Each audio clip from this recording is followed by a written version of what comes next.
दोस्तों, आपने अब तक कितनी ही बुक समरीज देखी और सुनी होंगी, लेकिन क्या आपने कभी सोचा है कि हर किताब के अंदर कुछ ऐसी बातें भी छिपी होती हैं जो किसी भी समरी में आपको कभी नहीं मिलती। यहाँ आपको मिलेगी सिर्फ कहानी नहीं, बल्कि वो रहस्य, वो छिपे हुए विचार और वो छुपे सबक जो किताब को सच में पढ़ने लायक बनाते हैं। तो चलिए, खोलते हैं किताबों का वो दरवाजा जहां से शुरू होती है असली यात्रा अनसुनी किताब की।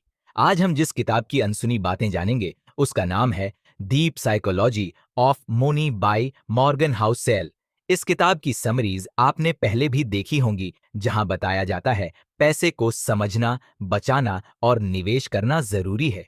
लेकिन क्या आपने कभी सोचा कि पैसे के साथ हमारा रिश्ता भावनाओं से ज्यादा जुड़ा हुआ है, न कि तर्क से?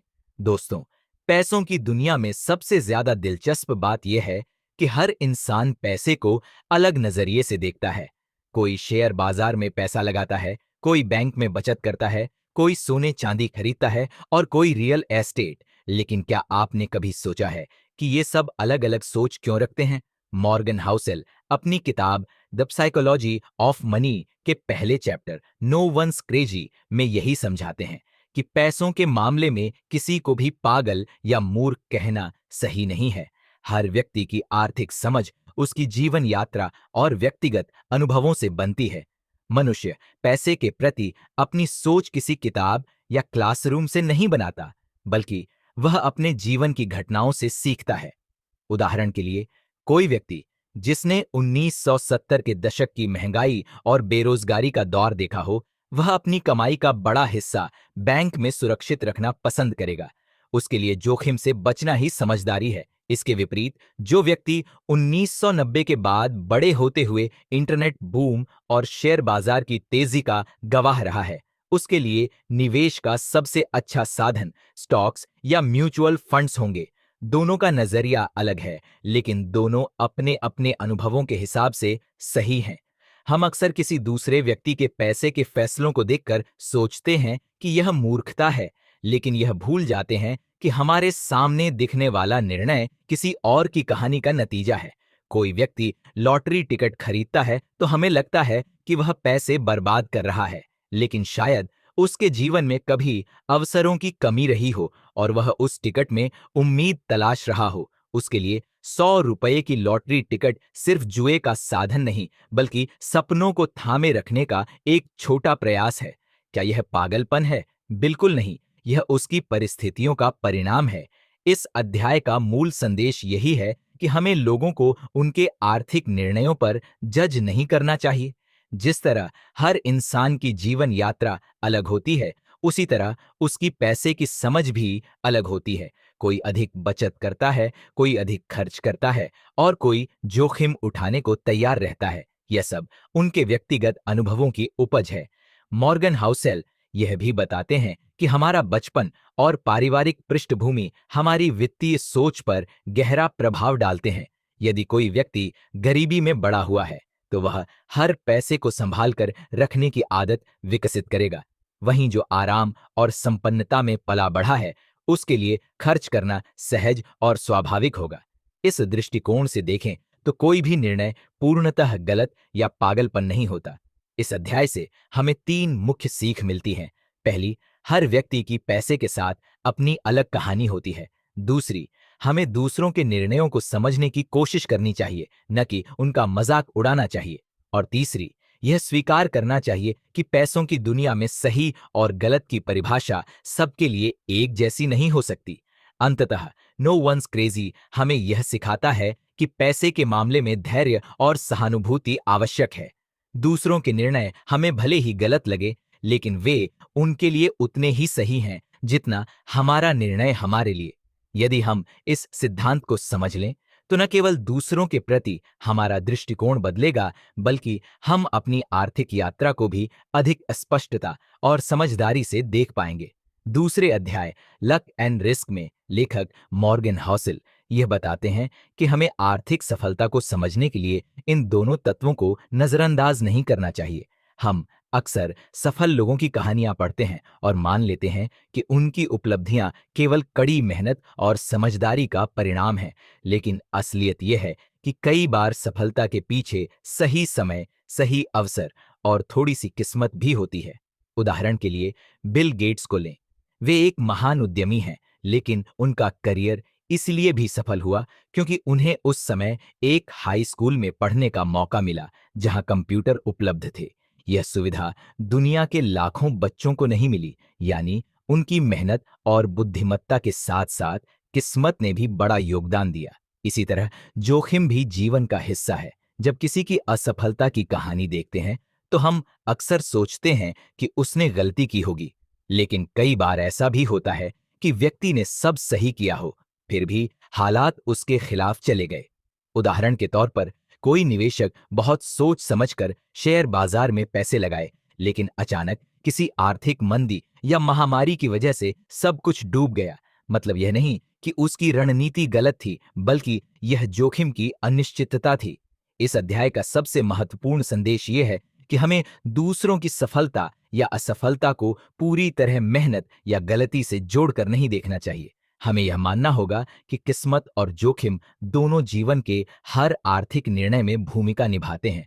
लेखक बताते हैं कि हमें लोगों की कहानियों से प्रेरणा लेनी चाहिए, लेकिन उन्हें अंधाधुंध कॉपी नहीं करना चाहिए।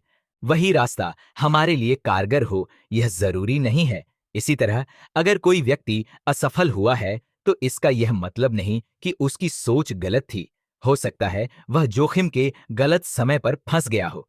मॉर्गन हाउसल यह भी कहते हैं कि हमें विनम्र बने रहना चाहिए। अगर हम सफल हैं तो इसमें हमारी मेहनत के साथ साथ किस्मत की भी भूमिका है, और अगर हम असफल हैं तो यह मान लेना चाहिए कि कई बार हालात और जोखिम हमारे बस में नहीं होते। यह सोच हमें अहंकार से बचाती है और हमें दूसरों के प्रति संवेदनशील बनाती है। इस अध्याय से मिलने वाली सबसे बड़ी सीख यह है कि हमें अपनी उपलब्धियों पर गर्व करना चाहिए, लेकिन साथ ही यह भी समझना चाहिए कि यह केवल हमारी मेहनत का नतीजा नहीं है। किस्मत और जोखिम दोनों हर इंसान की आर्थिक यात्रा का हिस्सा है। इसीलिए हमें दूसरों की आलोचना करने के बजाय उनकी परिस्थितियों को समझने की कोशिश करनी चाहिए। अंततः लक एंड रिस्क हमें यह सिखाता है कि जीवन में संतुलित दृष्टिकोण अपनाना आवश्यक है। न तो सफलता पर घमंड करना चाहिए और न ही असफलता पर निराश होकर हार माननी चाहिए, बल्कि हमें यह मान लेना चाहिए कि आर्थिक दुनिया में हर कदम पर किस्मत और जोखिम दोनों साथ चलते हैं। जो इस सच्चाई को समझ लेता है वही लंबे समय तक सही निर्णय ले पाता है। तीसरे अध्याय नेवर इनफ में लेखक मॉर्गन हाउसल यही बताते हैं कि कई बार मनुष्य को कितनी भी संपत्ति मिल जाए, फिर भी उसे पर्याप्त नहीं लगता। यही सोच उसकी सबसे बड़ी कमजोरी बन जाती है। लेखक इस अध्याय में प्रसिद्ध निवेशक बर्नी मैडॉफ और लेखन व पत्रकारिता की दुनिया के धनी लोगों का उदाहरण देते हैं। बहुत से ऐसे लोग हैं जिनके पास करोड़ों की संपत्ति थी, फिर भी उन्होंने अधिक पाने की लालच में धोखाधड़ी और गलत रास्ते अपनाए। परिणाम यह हुआ कि वे न केवल अपनी संपत्ति गंवा बैठे, बल्कि अपनी प्रतिष्ठा और शांति भी खो बैठे। यह उदाहरण हमें यह सोचने पर मजबूर करता है कि आखिर किस बिंदु पर हमें रुककर कहना चाहिए, अब मेरे पास पर्याप्त है। समस्या यह है कि तुलना की भावना इंसान को कभी संतुष्ट नहीं होने देती। जब हम दूसरों की कमाई, उनकी कार, उनका घर या उनका जीवन देखते हैं तो हमें लगता है कि हमें भी उतना या उससे ज्यादा चाहिए। यही तुलना हमें नेवर एनफ के चक्र में फंसा देती है। मॉर्गन हाउसेल समझाते हैं कि पैसा तभी सार्थक है जब वह हमें सुरक्षा, स्वतंत्रता और संतोष दे। यदि अधिक पैसे की चाहत हमें चिंता, तनाव और असुरक्षा में डाल दे तो इसका कोई मूल्य नहीं रह जाता। कई बार हमें यह तय करना होता है कि हमारे लिए पर्याप्त का अर्थ क्या है। इस अध्याय से यह भी स्पष्ट होता है कि संतोष ही असली संपत्ति है। यदि कोई व्यक्ति करोड़पति है लेकिन फिर भी बेचैन और असंतुष्ट है तो उसकी संपत्ति अधूरी है। वहीं अगर कोई साधारण आमदनी वाला व्यक्ति अपनी जरूरतें पूरी करके संतुष्ट है तो उसके पास जीवन का वास्तविक सुख है। एक और महत्वपूर्ण बात यह है कि नेवर इनफ का मानसिकता केवल अमीरों तक सीमित नहीं है, यह हर वर्ग के व्यक्ति को प्रभावित करती है। कोई नौकरी करने वाला व्यक्ति प्रमोशन के पीछे भागता है, व्यापारी अधिक मुनाफे की दौड़ में रहता है और निवेशक अधिक रिटर्न की तलाश करता है। हर कोई सोचता है कि अभी जो है वह पर्याप्त नहीं है। मॉर्गन हाउसल यह भी कहते हैं कि हमें अपनी आर्थिक यात्रा की तुलना दूसरों से करने की बजाय अपने लक्ष्यों और मूल्यों से करनी चाहिए। यदि हम लगातार दूसरों से तुलना करेंगे तो चाहे हमारे पास कितना भी पैसा हो, हमें हमेशा लगेगा कि यह पर्याप्त नहीं है। लेकिन यदि हम अपने जीवन की जरूरतों और सपनों के आधार पर तय करें कि हमारे लिए पर्याप्त क्या है, तो हम संतोषपूर्वक जीवन जी सकते हैं। इस अध्याय का मूल संदेश यह है कि जीवन की सबसे बड़ी बुद्धिमानी पर्याप्त की सीमा पहचानने में है। ये समझना जरूरी है कि धन की दौड़ का कोई अंत नहीं है। यदि हम समय पर रुकना नहीं सीखते तो यह दौड़ हमें थका देगी और हमारे जीवन के असली सुख छीन लेगी। चौथे अध्याय कन्फाउंडिंग कंपाउंडिंग में मॉर्गन हाउसल बताते हैं कि असली दौलत एक दिन में नहीं बनती, बल्कि समय और धैर्य के साथ लगातार बढ़ती है। इस अध्याय में लेखक सबसे पहले वरेन बफेट का उदाहरण देते हैं। बफेट को दुनिया का सबसे सफल निवेशक माना जाता है। लोग सोचते हैं कि उनकी संपत्ति उनकी बुद्धिमानी या निवेश की विशेष तकनीक का परिणाम है, लेकिन सच्चाई यह है कि उनकी असली ताकत कंपाउंडिंग है। बफेट ने कम उम्र में निवेश करना शुरू किया और लगभग 80 साल तक लगातार निवेश करते रहे। उनकी कुल संपत्ति का बड़ा हिस्सा 60 साल की उम्र के बाद बना, यानी उन्होंने लंबे समय तक पैसे को बढ़ने दिया और समय ने उनके पैसे को कई गुना बढ़ा दिया। कंपाउंडिंग का जादू इस बात में छिपा है कि जब आपके निवेश से कमाई होती है तो वह कमाई भी अगली बार मूलधन के साथ जुड़कर और अधिक कमाई करने लगती है। यह प्रक्रिया बार बार होती है और समय के साथ आपके धन में एक्सपोनेंशियल यानी गुणात्मक वृद्धि होती है। उदाहरण के लिए, यदि आप 1 लाख रुपये 10% वार्षिक ब्याज पर लगाते हैं तो पहले साल के अंत में यह 1,10,000 रुपये हो जाएगा। अगले साल ब्याज सिर्फ 1 लाख पर नहीं बल्कि पूरे 1,10,000 पर मिलेगा। इसी तरह यह सिलसिला चलता रहेगा और समय के साथ छोटा सा निवेश भी बहुत बड़ी रकम में बदल सकता है। समस्या यह है कि लोग जल्दी परिणाम चाहते हैं। वे साल 2 साल में ही बड़े बदलाव देखने लगते हैं, लेकिन कंपाउंडिंग की असली ताकत तभी सामने आती है जब उसे लंबे समय तक चलने दिया जाए। यही कारण है कि बफेट जैसे निवेशकों ने लगातार धैर्य रखा और अपने पैसे को समय दिया। मॉर्गन हाउसेल यह भी बताते हैं कि कंपाउंडिंग केवल पैसे तक सीमित नहीं है, यह ज्ञान, रिश्ते और अनुभवों में भी काम करता है। यदि आप रोज थोड़ा थोड़ा सीखते हैं तो सालों बाद आपका ज्ञान किसी खजाने से कम नहीं होगा। यदि आप लगातार रिश्तों में भरोसा और सम्मान जोड़ते हैं तो समय के साथ वे रिश्ते गहरे और मजबूत हो जाएंगे। इस अध्याय से हमें यह समझना चाहिए कि धैर्य ही असली ताकत है। अक्सर लोग जल्दी अमीर बनने की कोशिश में गलत रास्ते चुन लेते हैं, लेकिन यदि वे धैर्यपूर्वक सही दिशा में निवेश करें और समय को काम करने दें तो वे असली संपत्ति बना सकते हैं। कंपाउंडिंग का एक और रहस्य यह है कि इसके लिए निरंतरता जरूरी है। बीच में निवेश रोकना, पैसे निकाल लेना या गलत समय पर डर कर भाग जाना इस प्रक्रिया को तोड़ देता है। सफल निवेशक वे हैं जो लंबे समय तक टिके रहते हैं और छोटे छोटे उतार चढ़ाव को नजरअंदाज करते हैं।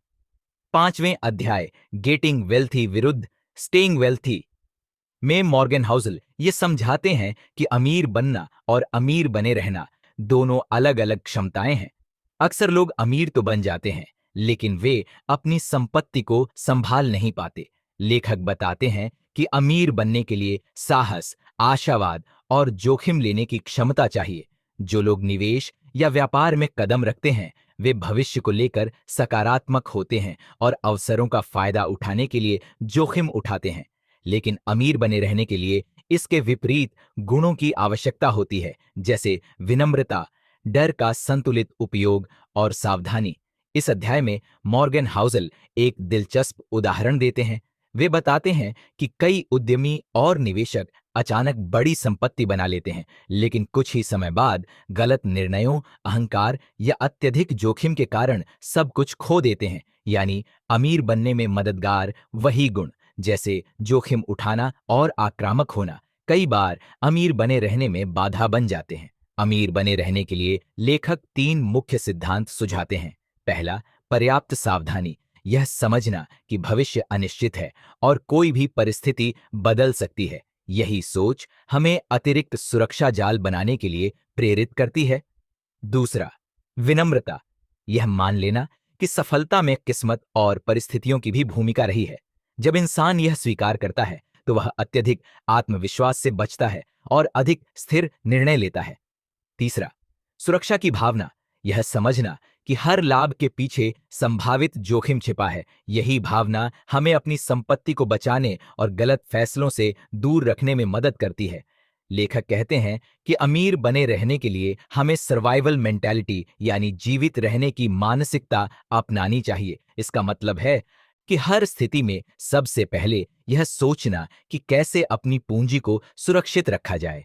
अमीर बने रहना केवल रिटर्न बढ़ाने का खेल नहीं है, बल्कि जोखिमों से बचने की कला है। इस अध्याय से हमें यह भी सीखने को मिलता है कि आर्थिक दुनिया में स्थिरता सबसे महत्वपूर्ण है। यदि कोई निवेशक साल दर साल औसत लेकिन स्थिर रिटर्न कमाता है और उसे बनाए रखता है, तो लंबे समय में वह उस व्यक्ति से कहीं अधिक सफल होगा जो जल्दी जल्दी बहुत अधिक कमाई करने की कोशिश करता है और अंत में सब कुछ गंवा बैठता है। यहाँ लेखक वॉरेन बफेट का उदाहरण फिर से देते हैं। बफेट की सबसे बड़ी ताकत यह नहीं है कि उन्होंने सबसे ज्यादा रिटर्न कमाया, बल्कि यह है कि उन्होंने अपनी संपत्ति को लगातार सुरक्षित रखा और कभी भी बहुत बड़ा नुकसान नहीं होने दिया। यही कारण है कि वे न केवल अमीर बने बल्कि दशकों तक अमीर बने रहे।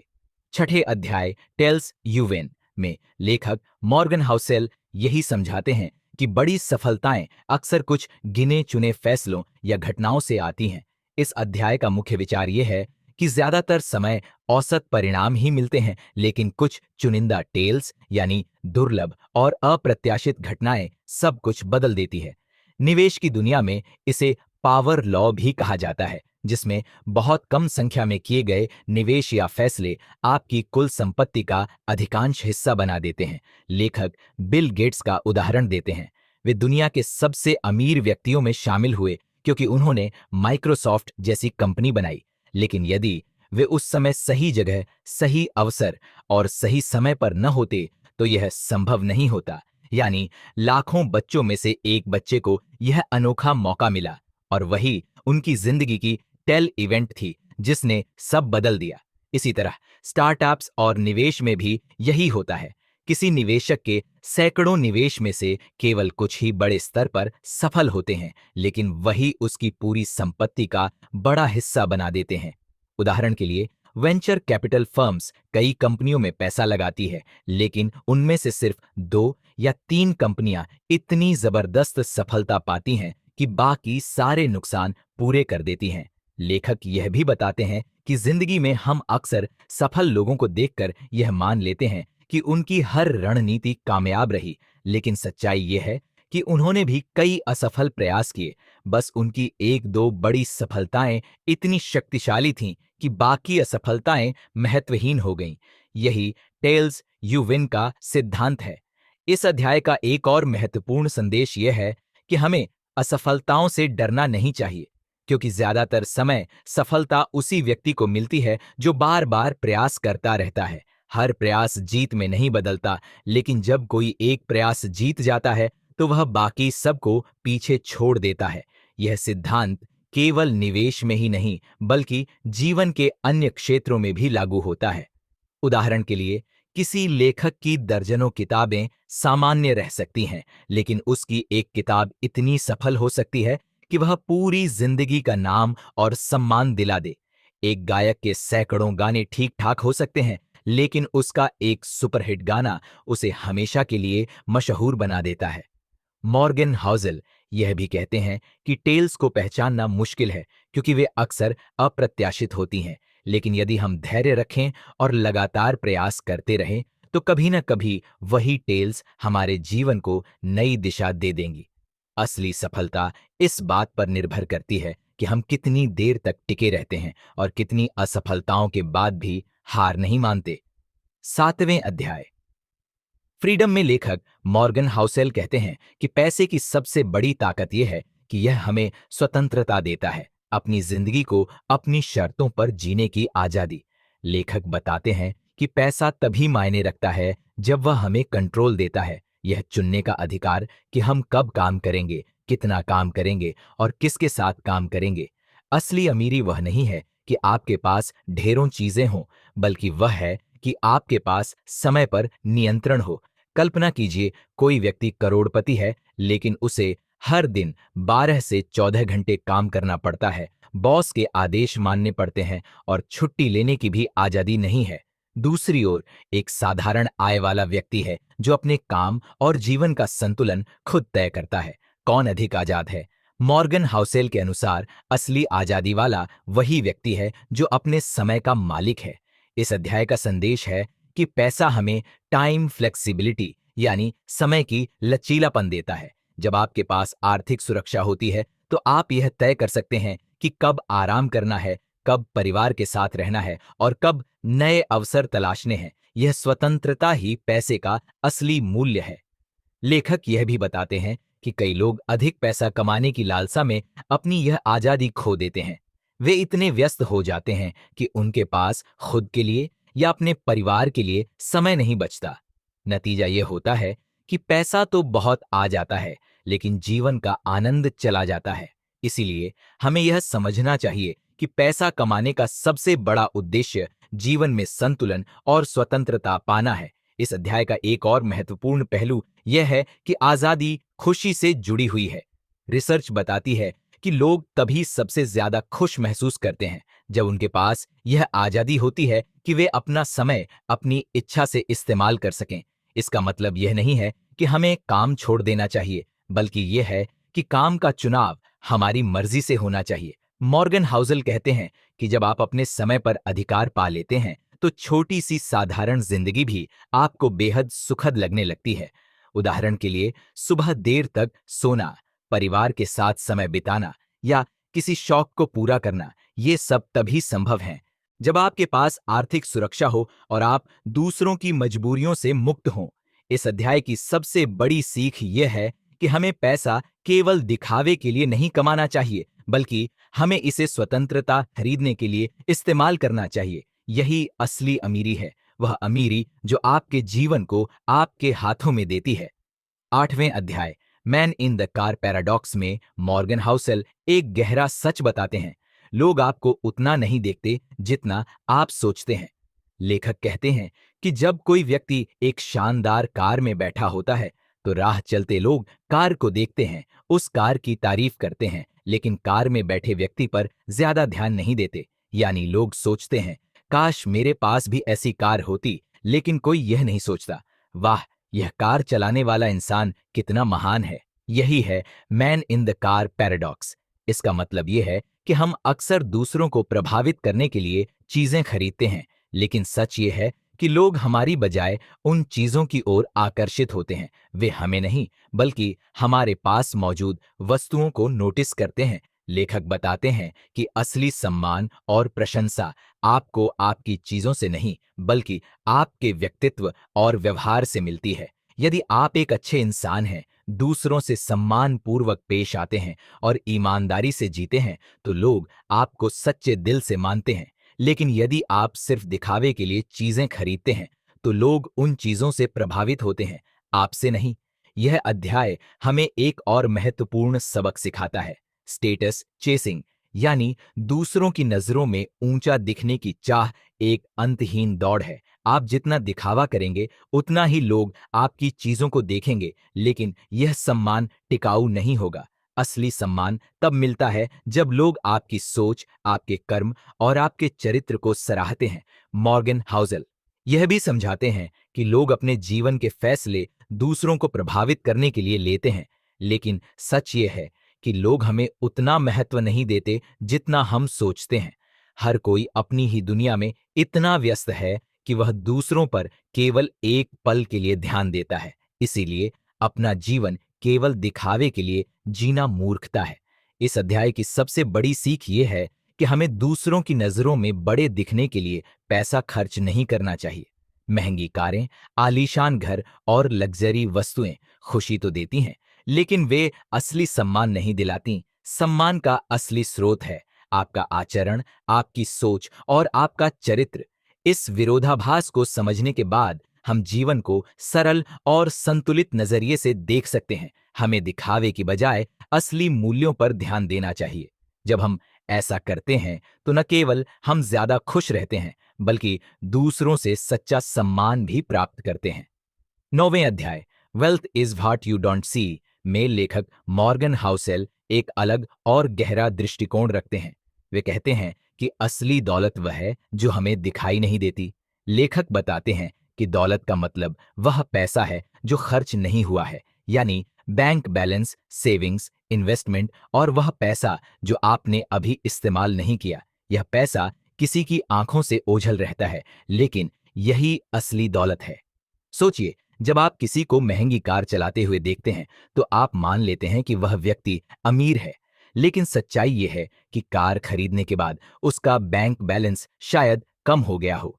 उस चमकदार कार ने उसकी दौलत को कम किया है, बढ़ाया नहीं। मतलब जो चीजें दिख रही हैं वे अमीरी का असली पैमाना नहीं है। लेखक एक महत्वपूर्ण बिंदु उठाते हैं। धनवान दिखना और धनवान होना दोनों अलग बातें हैं। धनवान दिखना मतलब महंगी चीजें खरीदकर दूसरों को प्रभावित करना। धनवान होना मतलब चुपचाप सेविंग्स और इन्वेस्टमेंट करना ताकि भविष्य सुरक्षित हो। कई लोग अपनी आय का बड़ा हिस्सा सिर्फ दिखावे पर खर्च कर देते हैं। वे शानदार जीवन शैली अपनाते हैं ताकि लोग उन्हें अमीर समझें, लेकिन अंदर से वे कर्ज और आर्थिक दबाव में डूबे होते हैं। इसके विपरीत असली अमीर लोग अक्सर सादगी से रहते हैं। उनकी दौलत उनकी आंखों से छिपी होती है, उनके बैंक खातों और निवेश में। इस अध्याय का मुख्य संदेश है कि दौलत का मतलब फाइनेंशियल सिक्योरिटी और इंडिपेंडेंस है। यह वह ताकत है जो आपको भविष्य में किसी भी स्थिति के लिए तैयार रखती है। यह दिखावे के लिए खर्च नहीं होती, बल्कि चुपचाप बढ़ती रहती है।